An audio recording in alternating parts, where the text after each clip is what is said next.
But it's not looking good for Steve.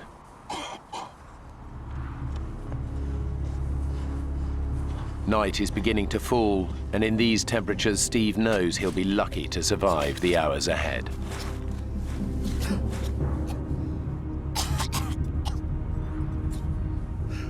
I've got to look after myself for the night now. I've got to think about shelter, about keeping myself warm. What if the wind comes down the mountain? I untie my ice axe from my leg and I etch out a shallow hollow and build up a small wall.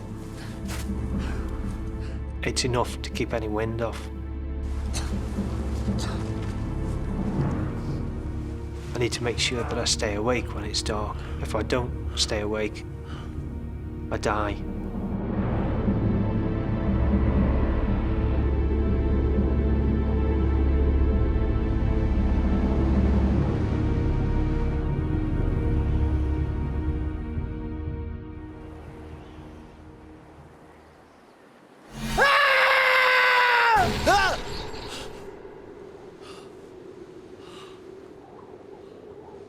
This is it. The sun's gone down. If I think about 4 hours in the dark, temperature's down to -50 centigrade, and surviving it, it's a long, long way to go. Steve's body is succumbing to the cold. He tries desperately to stay alive. I'm thinking about my family back home in England. That's keeping me going. I want to see my family. I want to go home to them. I've got to stay awake.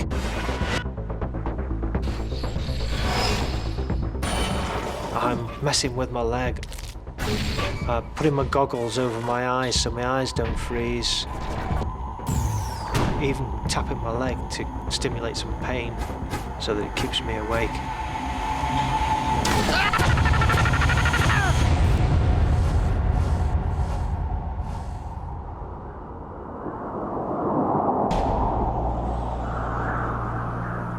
Climber Steve Ball has had an horrific fall on Mount McKinley. He's been stranded for 15 hours with terrible injuries in unbelievable cold. His fellow climbers, Anthony and Nigel, have been rescued. All he can do now is hope someone finds him before he dies. Climbers have now been alerted and are out searching for Steve, but they have no idea where to look for him and have little hope of finding him alive. It is rare for the human body to survive overnight temperatures as low as -50 degrees.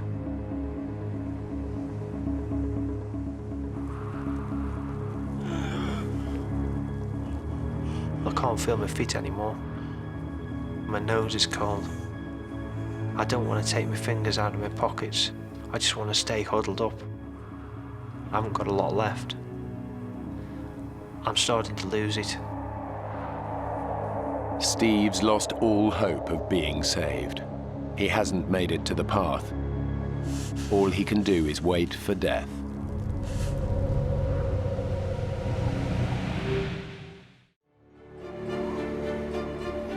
At the crash site, David has given up any hope of rescue. I didn't think there was another skidoo coming. But it was too cold of a night, for one.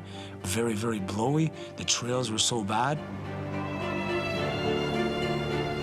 Who's gonna want to go out in that? We wanted that wind to stop. It was just getting worse and worse. Darker and darker. Colder and colder. And I could see up in the trees, and it was blowing all the snow off of the trees and blowing it all onto us and blowing it everywhere. And it was just the noise. It was a noise that I wanted to stop.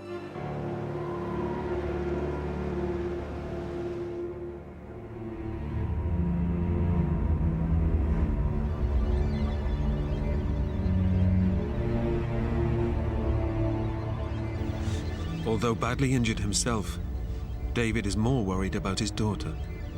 She was cold, and I was cuddling her up. She was shivering and shivering and wouldn't stop. I was trying to get her as warm as I could. But one part of Leia's body which was freezing cold, is now beginning to feel warm. Her feet. My feet weren't cold whatsoever at that moment. They were kind of actually numbed. It's gonna be okay. Her feet are also swelling. Combined with the lack of sensation, it's a sure indicator that Leia is developing acute frostbite. The cold has frozen the fluid in her skin cells, creating ice crystals. These cells have ruptured, causing her feet to swell.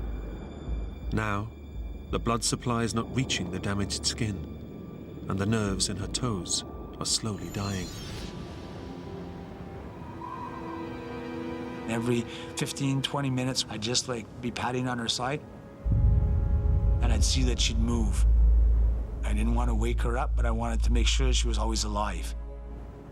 David has tried to stay strong for Leia. But now, one thought goes round and round in his head. Has he just led his young daughter to her death?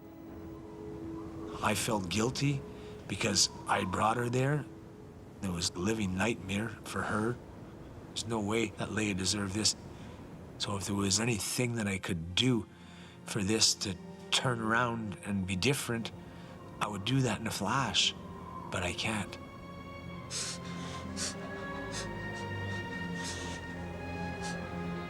I was worried that if I fell asleep, that I would just not wake up. I didn't want Leia to wake up and for me not to be there. We gotta survive. We gotta survive no matter what.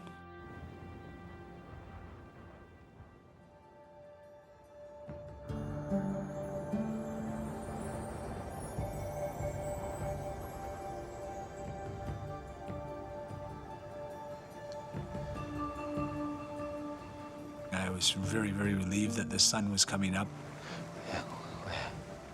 Against all the odds, David and Leia have survived one of the coldest nights of the year in one of the most inhospitable environments on Earth.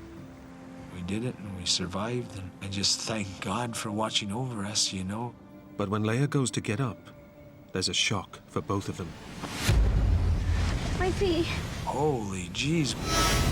She had ice all around her boots. Can you feel your feet? No. Balls of ice have formed around her feet, which now prevent her going anywhere. Move your feet. You can't feel them? No. Okay. David grabs a metal signpost out of the snow to chop away the ice. I was holding the wood part of it, and I was chopping with the aluminum part of the sign. As David breaks up the ice, curiously, Leia feels nothing. My feet were so numb, I didn't feel anything whatsoever. All I could feel was him hacking at it. The fact that Leia cannot feel her feet is a very bad sign.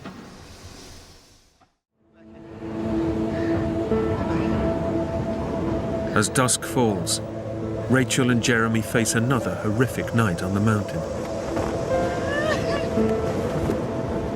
Rapidly succumbing to hypothermia, the couple risk losing consciousness and slipping into a coma. We are very much on borrowed time now. He squeezes me, and then I knew that I might not get another opportunity to say it, so I just said, I'd rather be here with you than anyone else. Me too.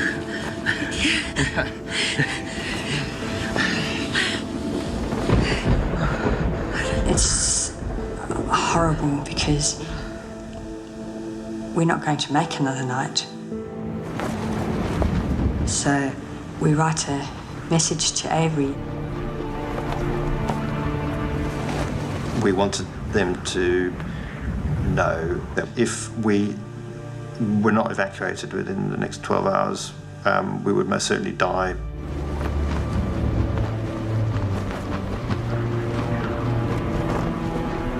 It's a horrible, really horrible thing to do, to write to a friend of yours and tell them that you're not going to live.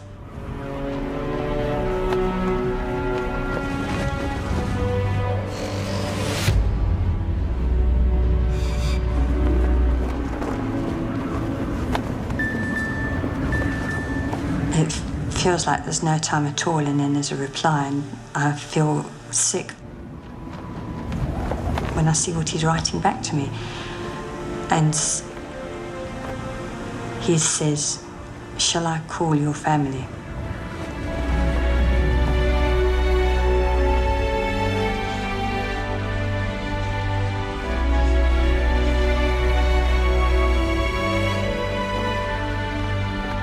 It was a chance to say goodbye. But it's like something huge wells up inside me, and I just think, No, we're not gonna do this. We've got to keep fighting, Jeremy. We've got to. I can't say goodbye. I just couldn't do it. We've got to keep on. We've got to keep going. I just couldn't bear the pain of the thought of saying goodbye. But despite her determination, Rachel knows this is a fight they may not win. I close my eyes and put my hands together, and I start praying. It's an incredibly humbling experience, praying for your life.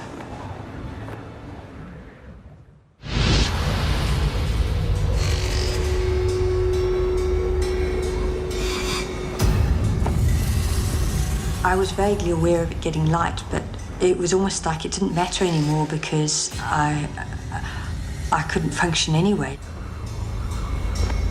Against all the odds, the couple have endured a second night. But they're now losing the will to survive. Well, your brain's shutting down because you're freezing cold. You just want it to end.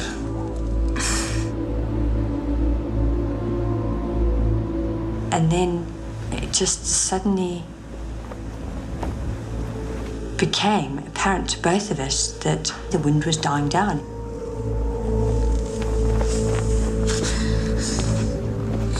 Rachel realizes that the weather is improving and seizes the opportunity.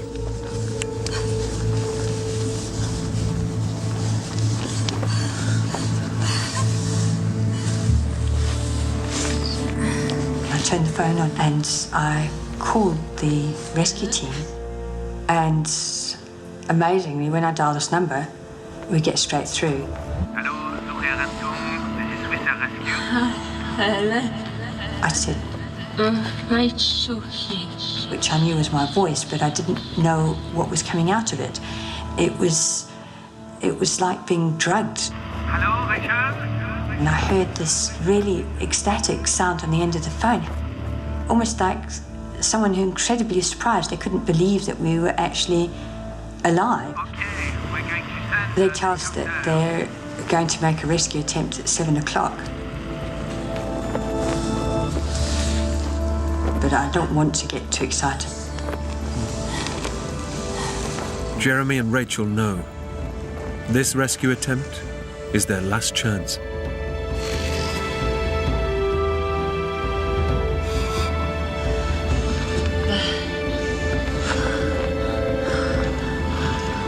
They're coming.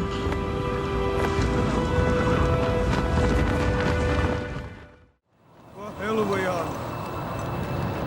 What? Where are we? Jamie was becoming more and more confused. He didn't seem to know where we were anymore.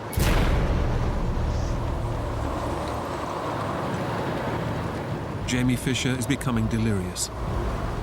Gripped by hypothermia, his organs are starting to shut down, and not enough blood is reaching his brain.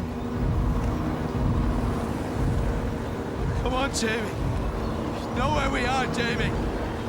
Tell me where we are. I don't know. I can't remember. Come on, Jamie. Come on, Jamie. Tell me where we are. Come on.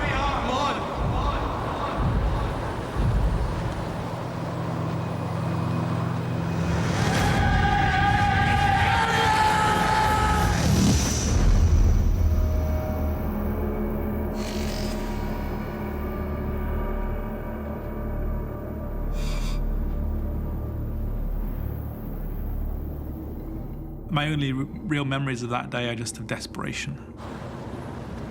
During the night, Jamie Fisher's sleeping bag has come loose. Knowing his friend needs every ounce of warmth, Jamie Andrew tries to zip it back up. I just pulled it in, and then I realised suddenly that I couldn't move my fingers.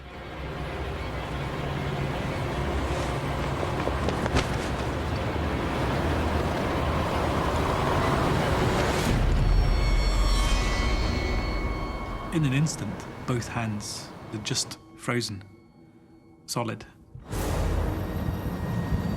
His hands are frostbitten.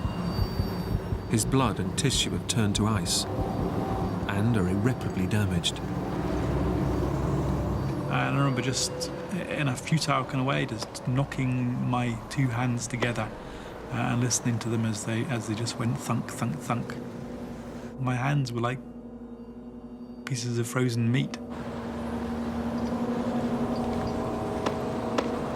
As a mountaineer, one of your biggest fears is always going to be frostbite, because if your fingers freeze, you can't do anything for yourself. You're stuffed. Jamie is completely paralyzed. He watches helplessly as his best friend, in the final stages of hypothermia, begins to lose his mind. We gotta go.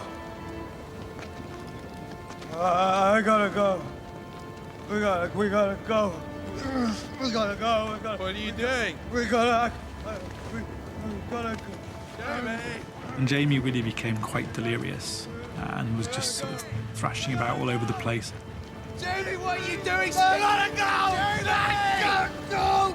Jamie, Jamie, stay here! If it wasn't for the fact that he was tied to the mountain, he probably would have fallen off. Jesus Christ, you're gonna push us off the edge! Jamie, you're gonna push us off the edge! I desperately tried to bring him back, to remind him, you know, what mountain we were on, what we were doing there.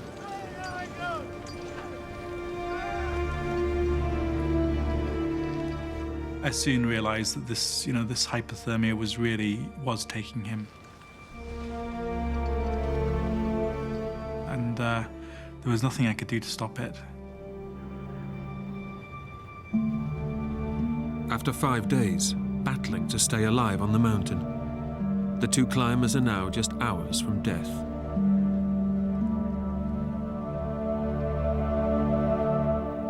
There was now no way either of us was getting off this mountain alive.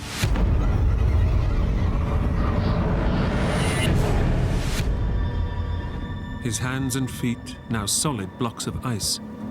Jamie Andrew is helpless to do anything to save his best friend. Once Jamie's core temperature had dropped, his brain was no longer getting the oxygen it needed. Eventually, that deliriousness gave way to unconsciousness, and ultimately he just stopped moving altogether. And when I saw that taking hold of him, I knew that this really, really was the end. That there was no hope now. And of course, having frozen hands myself, there was nothing I could do.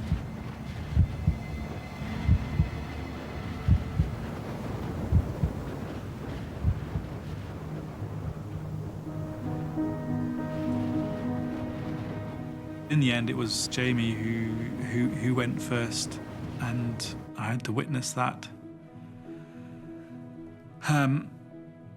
But mercifully, it didn't take long. He obviously wasn't really aware of what was happening. He wasn't suffering.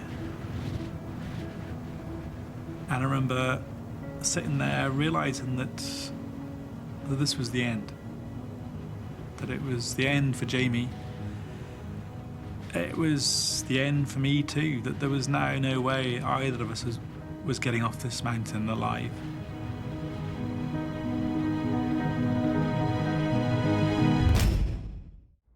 As the night wears on, the temperature plummets to minus 25 degrees.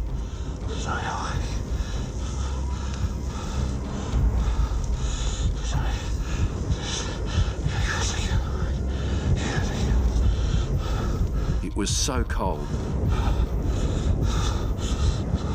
There was a wind swirling around like a hurricane. Exposed near the summit, Lincoln is now at serious risk of hypothermia.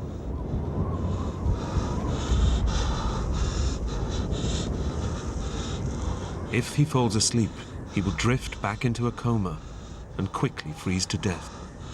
Staying alive meant staying awake.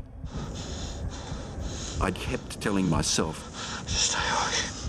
Just stay awake.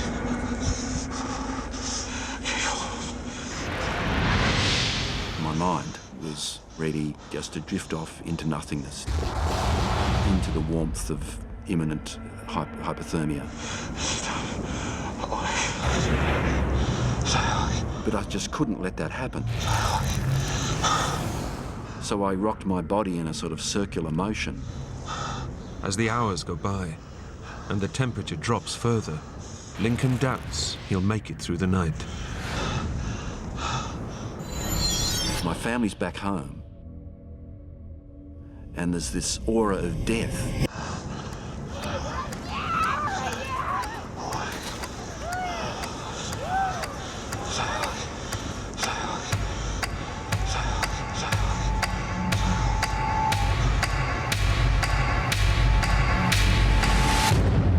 As Lincoln barely clings to life, his grieving wife and sons are back in Australia.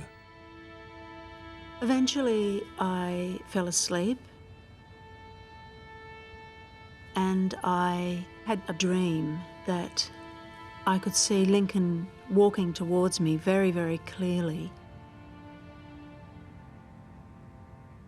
And he was smiling.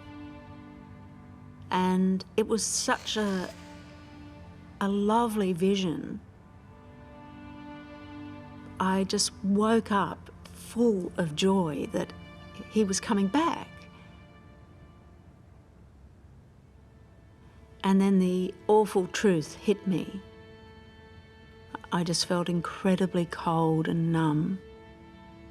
And I could hear, especially our oldest son, crying himself to sleep.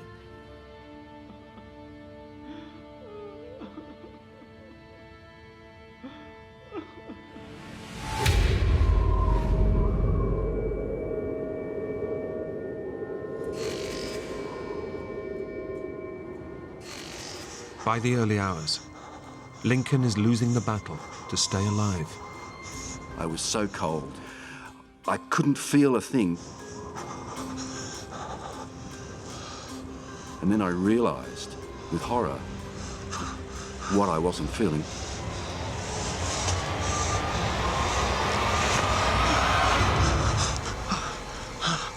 What I wasn't feeling was my fingers. And I recognized the wooden feeling of frostbitten fingers.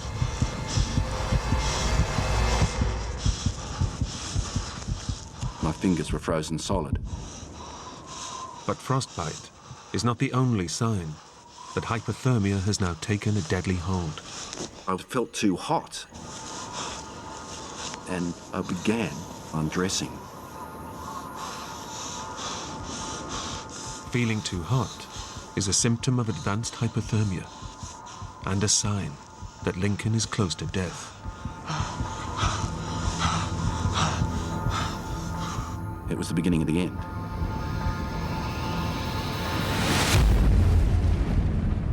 At camp, the Lincoln Hall. Lincoln's friends pay tribute to him. Lincoln. Hundreds of people have died on Everest, but we thought it was never going to happen to Lincoln.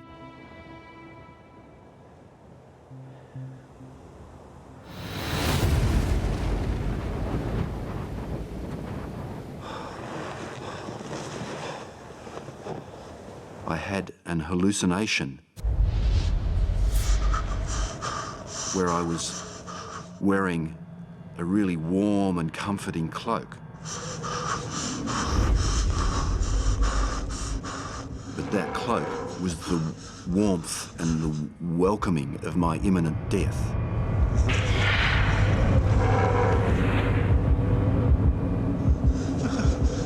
And I thought, well, this is when I'm actually going to die.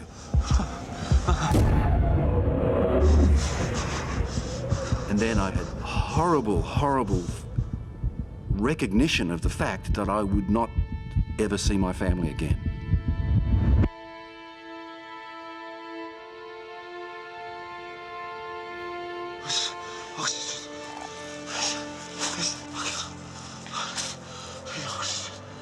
I could not accept that.